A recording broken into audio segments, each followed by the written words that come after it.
Welcome back to Standard Super League. I'm Randy Bueller. I'm now joined by Sam Black. Welcome, Sam. Hey, Not the most exciting game one or game three of that match. no. Um, I'm pretty sure there was a turn that I played pretty badly in game two when I just didn't really process what was going on. Yeah, game two was the one I was going to ask you about. It felt like you guys basically got to play one real game. Brad got there in the end, and that was essentially the match, given your mulligan to three in the third one. Yeah, I think that matchup was pretty good for me. But oh yeah, the turn when I didn't play Herald when I had 3 mana and then ended up trading off the other creature that I had, whatever it was, um, Decular maybe. Um, I should have just played the Herald, but I didn't realize how low my life was and that I wouldn't be able to set up racing. Um, that was kind of bad. Okay. Um, Now, is Odds on Aggro your pick for the best deck right now, or is it something you thought would match up well in your little group? Or walk me through the thought process picking that deck. uh, well, I talked to Corey early in the GP. This is basically just Corey Burkhart's deck from the top 8 of San Diego. Sure. And I talked to him early in the GP, and he said he was doing well and that he was playing Ebs and Aggro, but he cut the 3 mana removal for 2 mana removal. Aha. And my problem with Ebs and Aggro was always that it was pretty clunky and had trouble playing 2 spells per turn. And I really like the removal suite that he's moved to. Um, and I think that all the removal spells he's playing are really well positioned. Like getting to play Ultimate Price and Dramoka's Command instead of Hero's Downfalls and Ebzan Charms, I think really makes the deck sound much more appealing to me. Okay. And it seemed like he was just bashing everyone at the GP. And all the matchups make sense in terms of it being well positioned now. Having just a ton of Valorous stances and ultimate prices is really good against green devotion decks, and having access to Unravel and Dramoka's Command puts you well positioned against the blue red decks. Yeah, we don't And actually have any of the blue red Thopter deck in our field of 12 here at the Standard Super League, but it really seems like Dromoka's Command has just exploded in terms of how many people are playing it now yeah, because of the success that deck had at the Pro Tour. yeah, and it's the same situation against the blue red mill deck, where you just need to be able to answer their enchantments and put pressure on them. And Okay. I think aggro is really well positioned to do both of those things. And it also it has Anafenza to live through Anger of the Gods. It can build a 4 toughness creature pretty easily with Dramoka's Command, and between Dramoka's Command and then access to Thoughtseize and Unravel on the board, you can keep them off tutelage. Okay. And then as you know not to just blindly walk into an Anger of the Gods, you should be really well set up. Um, and I really like Herald of Torment in the deck. I think getting the evasion is important to beat Elspeth. Um, and yeah, I mean, I didn't really know. I know that I don't want to be on burn. People have adjusted to it enough after the Pro Tour, and I Okay. wanted to be on something else, but didn't really have time to figure out what. And that was the deck from the GP that sounded best to me. Makes sense. Now, any temptation to bust out a more experimental brew? I know that I could very easily have put you in the Brewers group, and you would have fit right in for sure. I just wound up going by top 25 ranking. I mean, you've got the three in front of your name. You're really just at least as worthy of a spot in the group of death here.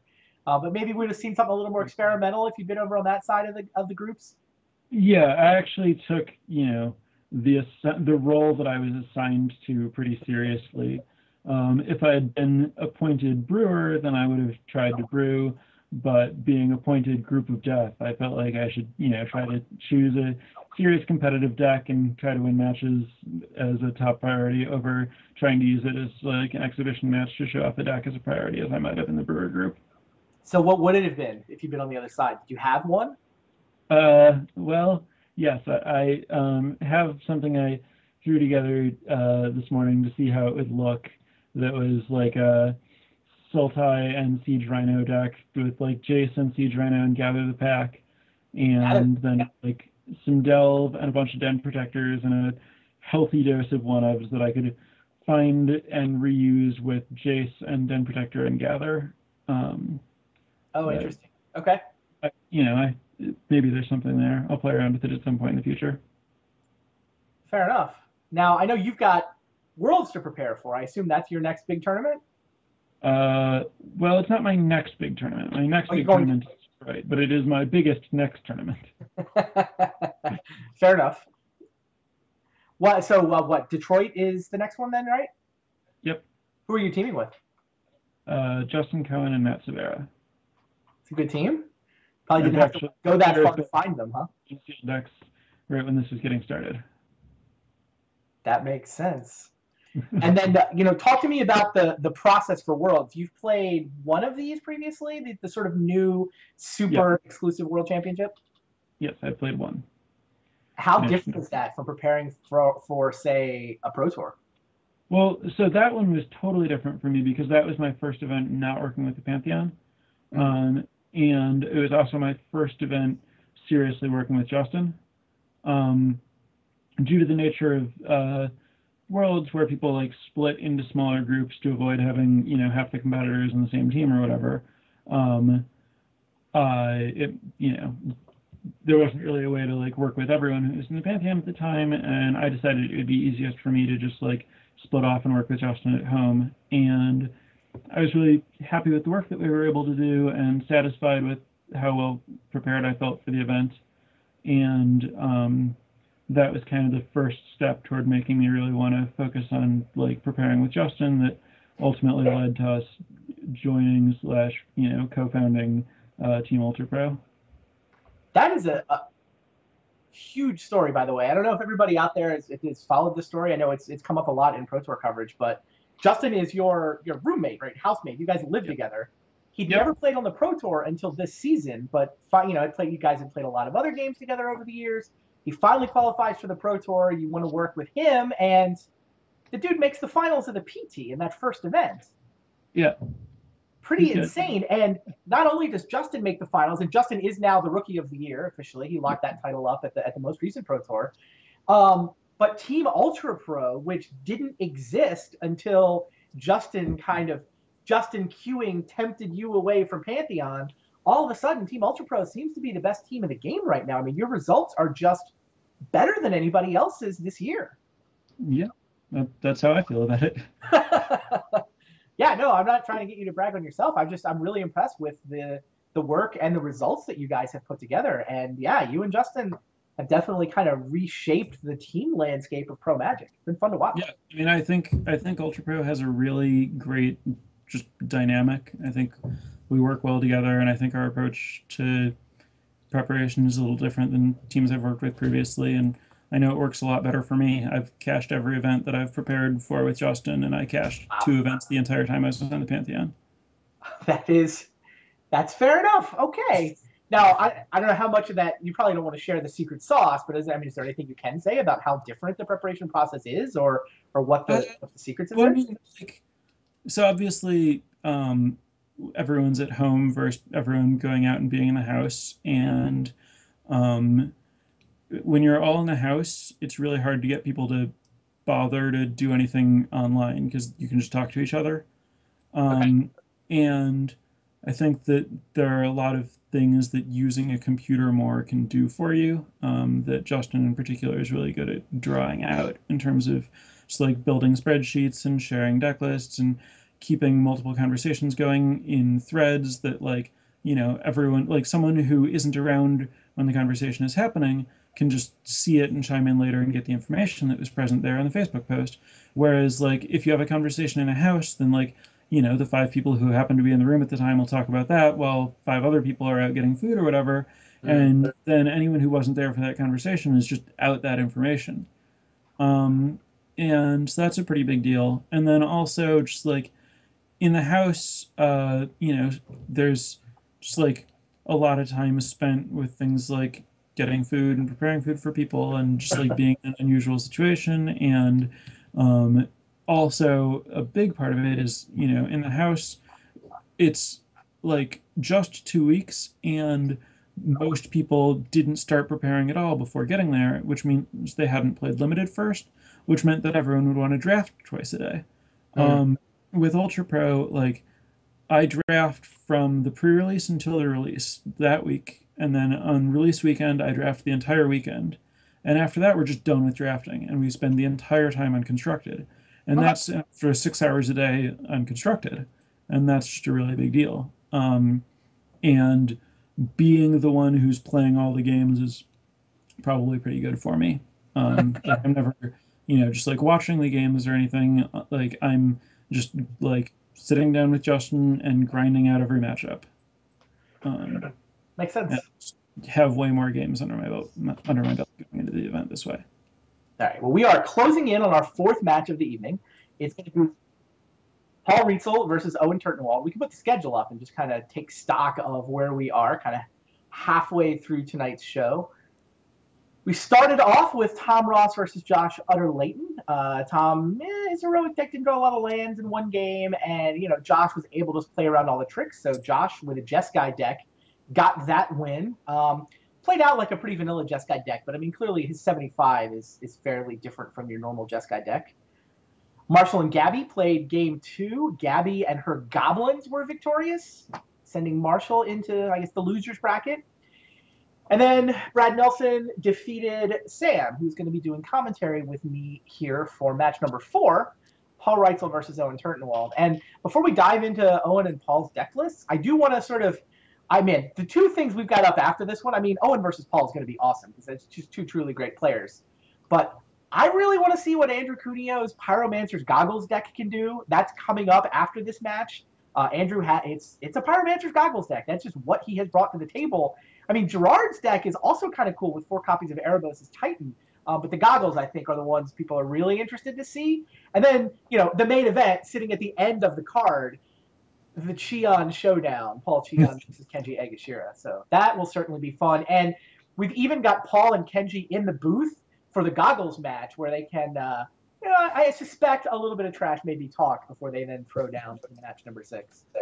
I haven't looked at all these decks. I should look at Cuneo's deck to see how similar it is to the Goggles deck we were working on for the Pro Tour. I was just about to ask if you guys had a Pyromancer's Goggles deck, and how real you think that actually is.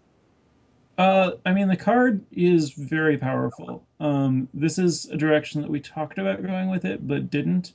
Our Pyromancer Goggle deck for the Pro Tour was like bigger. Like we were playing 4 Goggles and 4 Ugins, and playing Astral Cornucopia and 4 Majoring Networks to just ramp out the Goggles and the Ugins.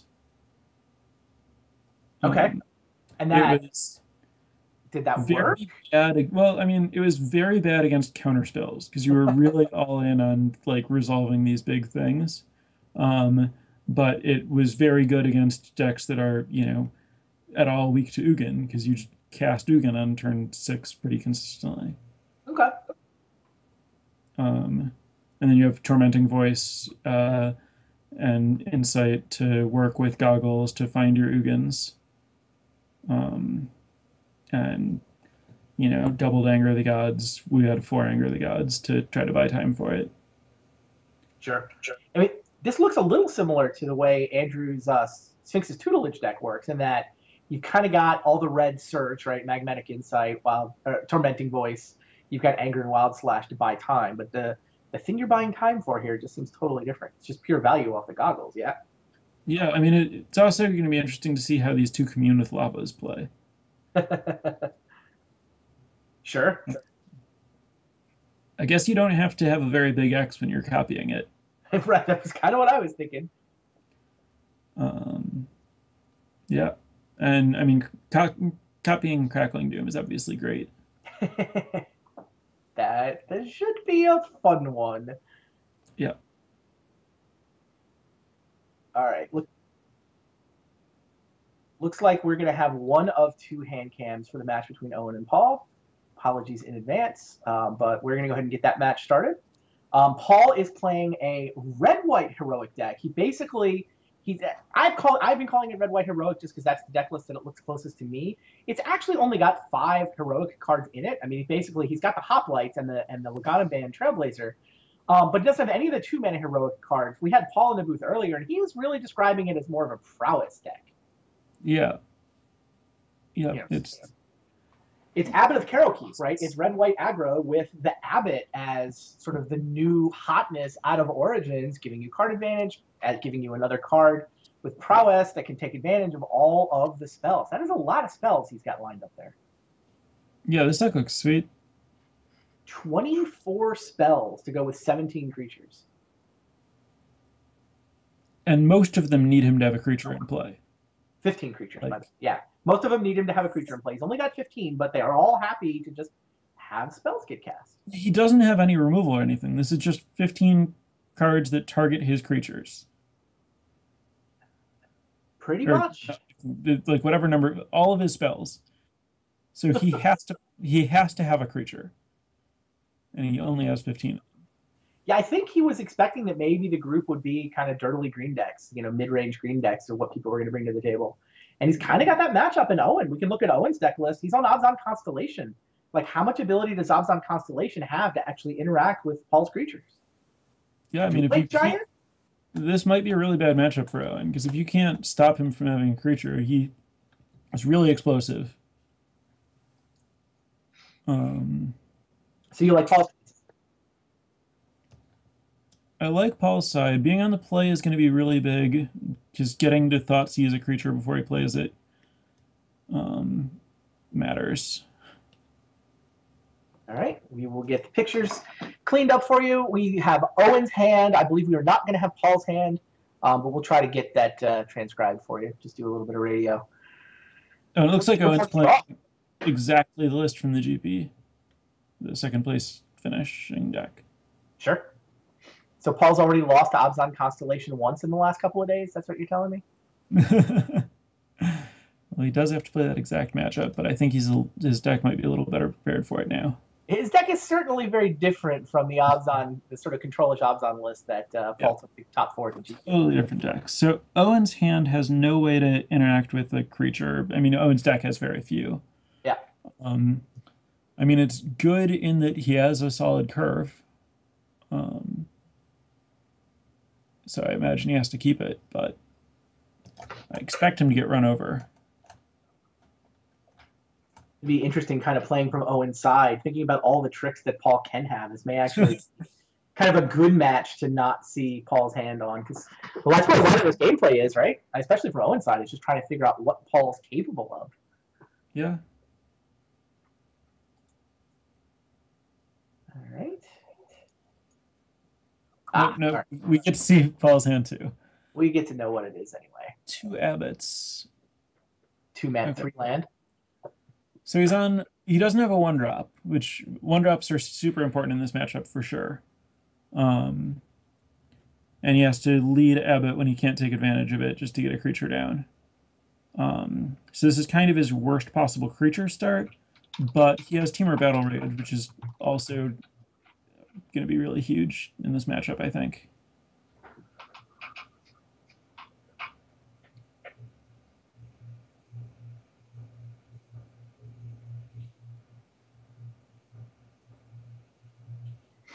So not a great hand from Paul, and not a great hand from Owen, but both keepable.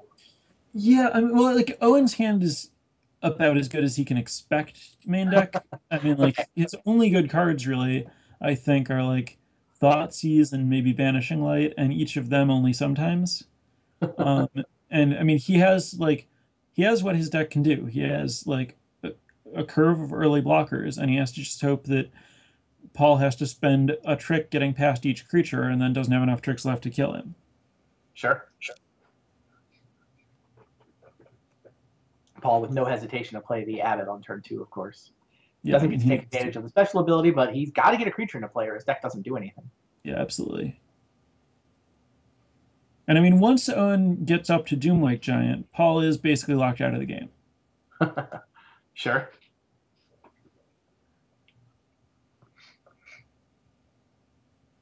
The pressure is definitely on him to actually do things. All right. Defiant Strike is the card with the Abbot this time, so it wasn't a land. He Abbots, then plays his land, turning on the Defiant Strike, of course.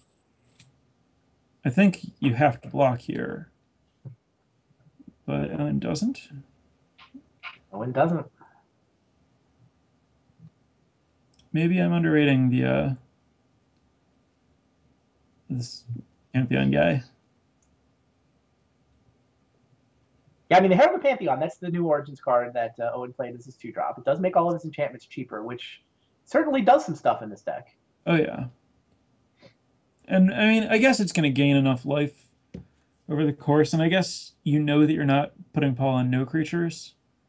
But I feel like in a spot where, like, you know that the trick that Paul wants to play wouldn't save his guy from the trade, I'd be really tempted to just make that like get his guy off the board, but could easily be wrong. Owen did not trade the creatures, but he does have Banishing Light for one of the Abbots. Right. We can see that Paul's second Abbot is the only other creature in his draw. Owen, of course, doesn't know that. Oh, to be fair, we don't know what Paul's draws are. We only know what's left over from his opening hand. Oh, fair enough. Seeker of the Way is one of the new cards.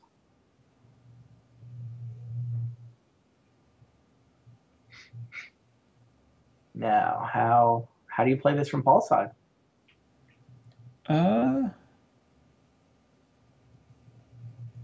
So you attack into the Courser? So you're the Starfield of Nyx makes that really problematic. Like, you know it's coming down. You have to use a trick to kill it, but then the Starfield of Nyx is just going to bring it back. Okay. How does Boros Heroic deal with Starfield of Nyx then? I think the answer is that you have to just build up enough that you kill him in one hit with Temur Battle Rage. And or God Spelling. So he's going protection from green. He does not want to give Owen the ability to trade here. Right, exactly. I think that's what you have to do, is you have to just push through damage, and like, you can't be trading because of Starfield. So you have to just like get in big hits where you can and just try to kill him. Because you can't do nothing and you can't trade. So as long as you have things like God's Willing, cash it in, because you know, that gets Owen much closer to dying to the Battle Rage. All right, and Paul spends the rest of his mana on that Seeker of the Way.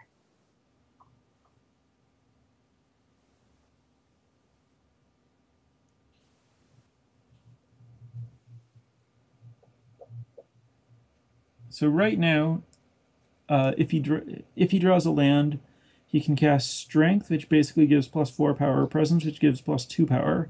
So that's +6 to his 2 is 8. Battle Rage makes it 9 and then doubles it.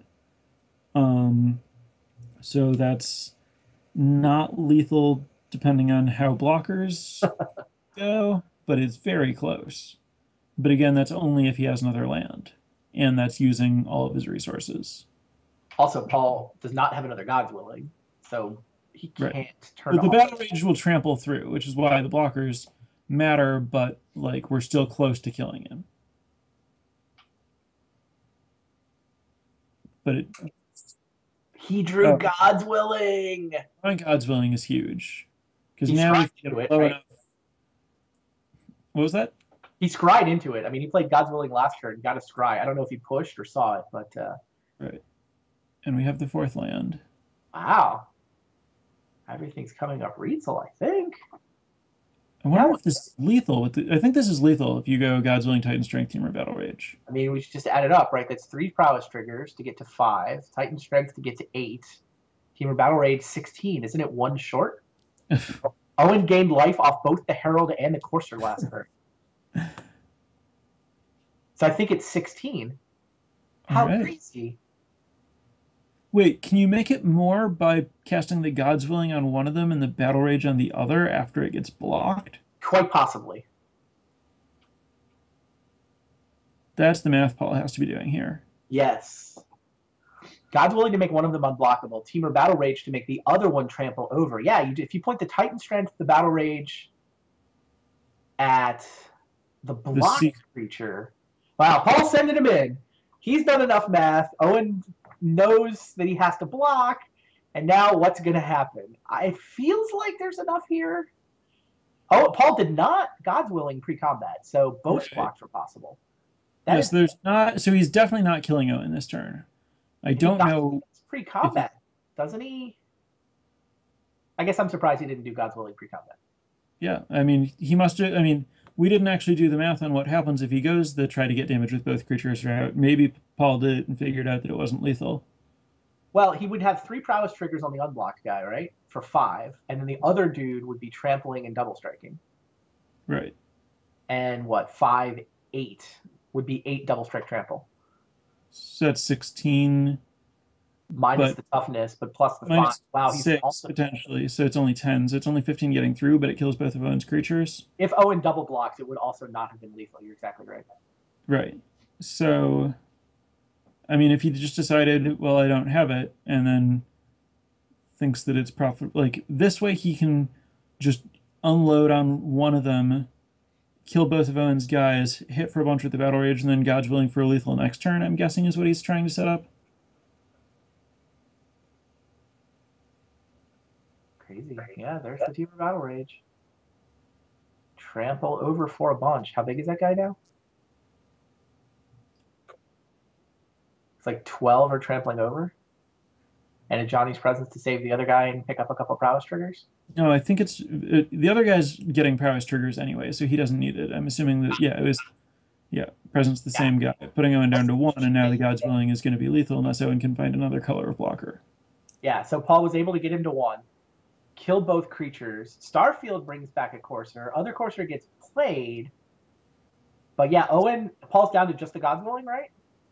Owen can gain life with a land thanks to those 2 Coursers, but God's Willing creates prowess triggers. Yep. Wow, Paul's going to kill him for Xaxes. What a crazy game. Yeah.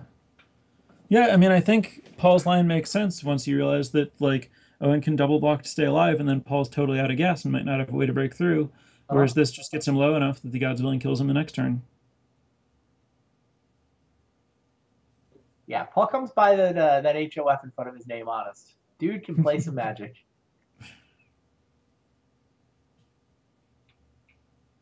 Protection from green, and kill you. Wow, good game. Yeah. So I think that game did a good job of just showing what's going on in this matchup. Did he draw a third God's Willing just for fun? He did. He top decked God's Willing number 3 just for fun. All right. Little Darwin wins. Paul's nickname from growing up as a New England area Magic player back in the late 90s, early 2000s. He was the little kid kind of following around Darwin Castle and David Humphreys and all the Your Move Games guys, studying at their knee and learning how to play. Yeah, so, he's been Darwin ever since. Looking at this sideboard, it looks like Owen gets to bring in Freaka's Cure, Hero's Downfall, and Thoughtseize. Those seem good. Yeah. This means that Freaka's Cure is interesting. I mean, it's super important, but now, you know, Paul knows about that, and it's not ultimate price. So, like, if Paul has any trick, he can save his guy from it. So it'll be interesting to see how much Paul ends up trying to avoid tapping out to be able to protect his creatures from that, versus just being like, well, you only have 3 of them. Let's just, you know, get out there. Does sideboarding change Paul's deck very much? Let's look at his list. Let's see. Oh, I saw something on my other screen. Okay, so he gets to bring in Seekers if he wants, but he probably doesn't. I imagine if he figured 15 creatures was enough sometimes, this is a match where he can afford to be relatively low. What are they doing in the sideboard then? I assume that they're for people with more removal than this. Okay. Like, if your opponent has a lot of removal. That makes sense. Or also, I mean, it's Seeker the way specifically, so if he needs to gain life, he can bring it in. Wow, Seeker, Monastery Mentor, Dawnbringer, Charioteer. There's those 5 creatures, and then a couple Hushring Grist. 7 creatures in his sideboard. Ride Down looks pretty good here, because Owen's best way of interacting is blocking. Wow, he does bring in Ride Down here, doesn't he? Yeah. That's insane. I imagine brings it down. It doesn't show up much. Oh, that's awesome. Yeah, it looks good. It looks great in this matchup. Yeah, Owen's got what? Comes into play tap land, so he can't Thoughtseize turn 1. He has to choose between Herald or Thoughtseize on turn 2. Yeah, and I'm guessing at that point you Herald, and then just I Thoughtseize guess when you have a moment. Turn 2 Herald, turn 3 Herald, with another comes into play tap land. And this time Paul has 1-drops. Remember last game, Paul didn't even have a 1-mana creature. Yeah, but Paul was on the play last time, Not right? fair. So it's kind of similar. Yeah, Monastery Swissery. That's the 1-drop that he likes. I know that. Also looks great. He has just like multiple guys, and then a ton of ways to push through. He needs to find some ways to get more damage, but Owen's not going to want to block here, so he'll get some early damage that way. And then if he just draws like a Titan Strength, it's going to be pretty easy to make it lethal.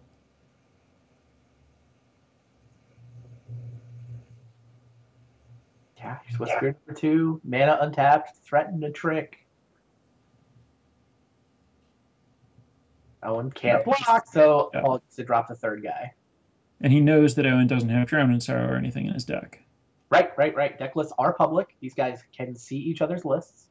They didn't know what people were going to be playing until they all submitted, of course, but at this point they know. Yep. What do you take with this Thoughtseize if you're Owen? I think you might have to take Temur Battle Rage, because he has multiple protection spells. Just need to stop him from getting big damage. Makes sense.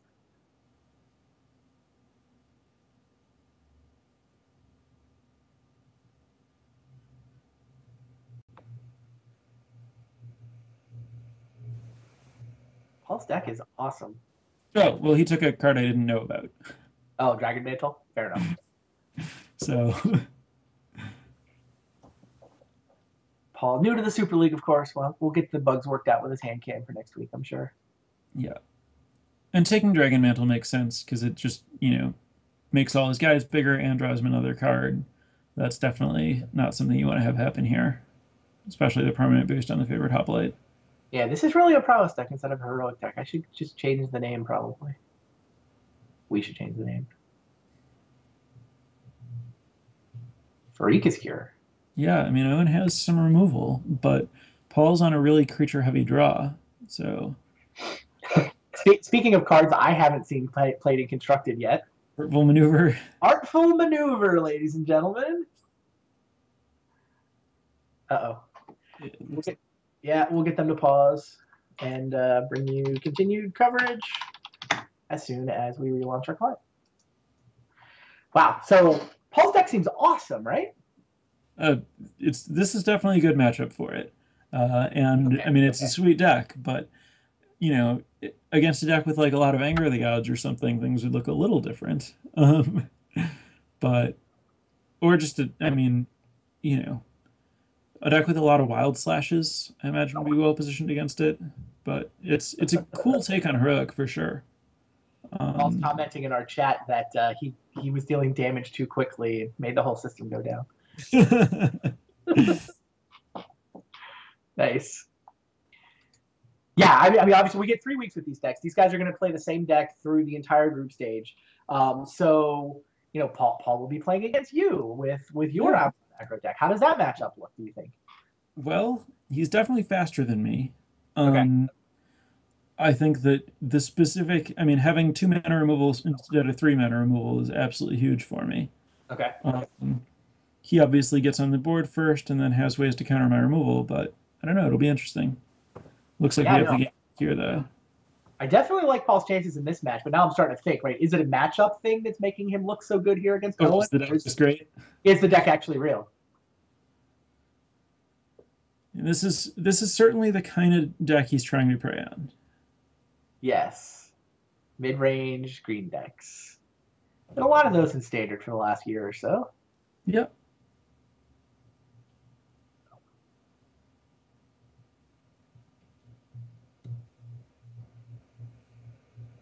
All right, yeah, we're back in. We will get them started. They were nice enough to pause for us. And we can send them word to keep playing. Owen's second black comes into play tapped, unfortunately for him. Does get to Banishing Light something for what, 1 mana, or he can Doomwake Giant for 3 mana. He goes for the Banishing Light, which I guess makes sense. He's low and needs to get stable. Doomwake's not killing anything. Punchful Maneuver rebounds. Trigger. That's a lot of damage. It is a lot of damage. And this is despite the 1 mana Banishing Light from Owen. Yeah.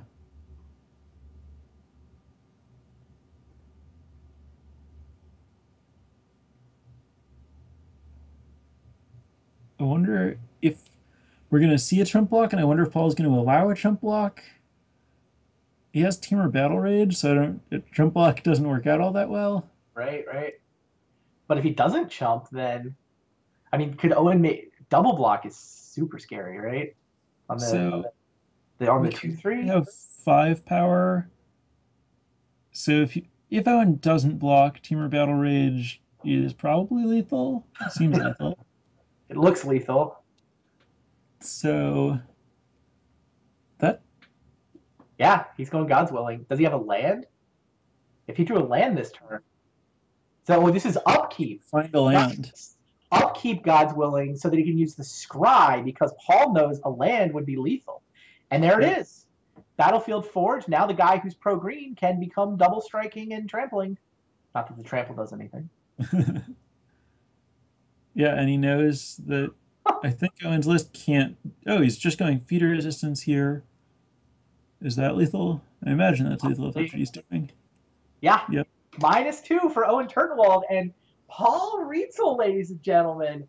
Boros beatdown, going back to his roots. Red-white.